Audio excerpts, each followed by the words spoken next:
Break नंतर महानिकालाच्या या महाकव्हरेजमध्ये आपल्या सगळ्यांचं पुन्हा एकदा स्वागत। एक अत्यंत महत्त्वाची अपडेट। उद्धव ठाकरे आज संध्याकाळी 6 वाजता पत्रकार परिषद घेणार आहेत।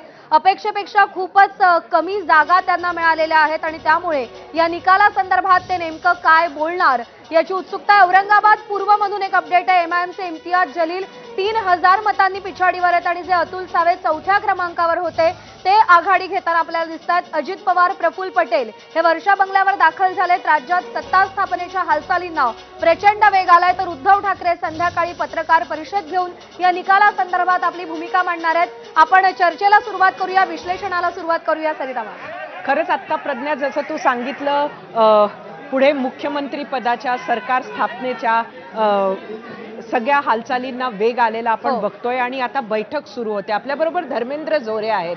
धर्मेंद्र, काय सांगाल? ह्या 3 पक्षांचे आकडे दिसतात आहे।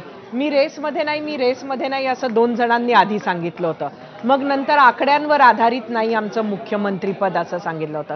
काय आकलन करता आत्ताचे आकडे पाहून? कुठल्या पक्षाकडे मुख्यमंत्री पद येऊ शकतं आणि ज्या पक्षाकडे येईल त्यातून कोण मुख्यमंत्री असेल? भाजपला जर खूप आणखी सर्वत्यागी सर्वव्यापी पक्षाचा जर असा प्रोजेक्ट स्वतःला करायचा असेल तर पुन्हा ते एवढा मोठा त्याग करू शकतात। पण पक्षाच्या हायकमांडनी त्यांच्या कार्यकर्त्यांना, त्यांच्या महाराष्ट्रातील नेत्यांना हा ऑप्शन बरोबर आहे का, हा ऑप्शन येत्या 5 वर्षात किंवा येत्या 10 वर्षात पार्टीसाठी महाराष्ट्रामध्ये मदत करेल का, हा विचार करून त्यांनी पुढचा निर्णय घेणं अपेक्षित आहे। पक्षाची, कार्यकर्त्यांची, नेत्यांची मॅक्सिमम मेजॉरिटी जर इच्छा बघितली तर त्यांना देवेंद्र फडणवीसच मुख्यमंत्री व्हावे अशी त्यांची इच्छा दिसते। बऱ्याच लोकांनी हे बोलून दाखवलेलं आहे, ऑन रेकॉर्ड बरेच लोक बोलत आहेत। बरोबर।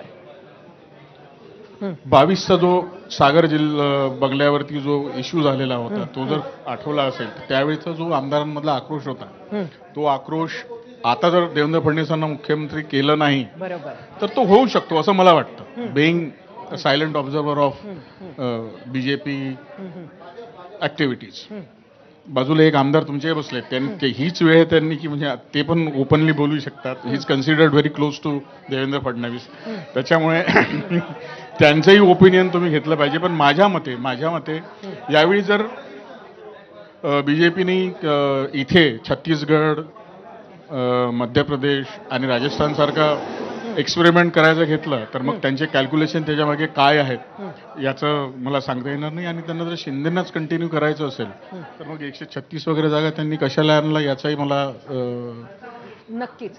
खरं तर मी तुम्हाला माझा यावरच प्रश्न असा आहे की नेतृत्व काहीही निर्णय घेईल, पण जर भाजपनं स्वतःकडे मुख्यमंत्रीपद ठेवलं नाही आणि मित्र पक्षाला दिलं तर कार्यकर्ते समजतील का या खेपेला? नुसतं फडणवीस नाही, त्यासाठी तुम्हाला आणखी 2 वर्ष मागे जावं लागेल। 22चा जो सेंटिमेंट होता, नंतर अजित पवारांना जेव्हा